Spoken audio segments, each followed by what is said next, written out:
Major confusion for some homeowners in Pacific Palisades over whether or not they qualify for free debris removal from FEMA. And it could be a costly setback for people who live in condos and townhomes. KCAL News reporter Amanda Sorrentino talked to one concerned homeowner. Homeowners of condos and townhomes in the fire zones that have opted into the Army Corps of Engineers debris removal program say they're in limbo. They're saying there's been confusion over whether or not they're actually included in the program, because if not, they're worried about how they're even going to be able to afford the work ahead that needs to be done so they can one day come back home.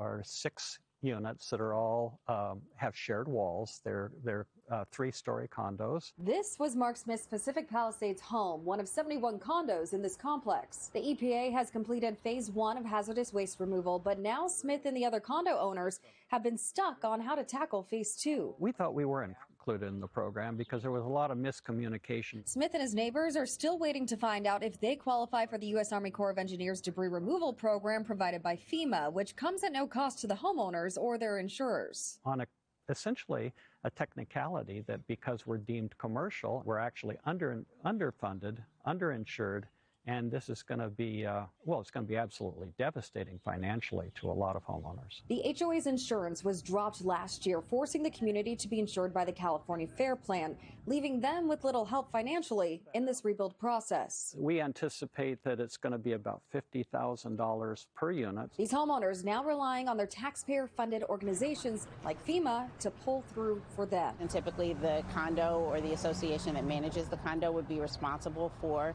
that debris removal.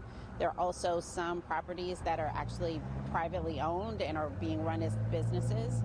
FEMA doesn't typically provide assistance for people who have businesses. FEMA's Region 9 Public Affairs Officer Brandy Richard Thompson says conversations are ongoing about possibly including these types of multifamily units in the debris removal program. We just need to figure out in maybe certain scenarios, those rules can be, I'm not going to say waived, but those rules can be looked at a little bit differently. Richard Thompson is advising owners of condos and townhomes to submit their right of entry forms so they're on file. We do encourage individuals to submit with their insurance company and also go ahead and start the debris removal process if they can.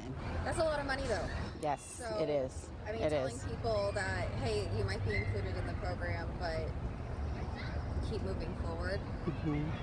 That doesn't sound promising, because then why would they spend the money on doing the debris removal if in fact it could be covered? We don't want them to be delayed in their recovery.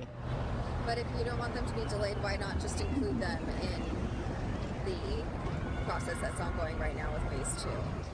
The private property debris removal that we have contracted out with the U.S. Army Corps of Engineers just does not include those kinds of buildings. What happens next for homeowners like Smith is still up in the air, with bills adding up and a lack of information, leaving him and others in the dark. I would like to see FEMA do the right thing. In Pacific Palisades, Amanda Sorrentino, KCAL News.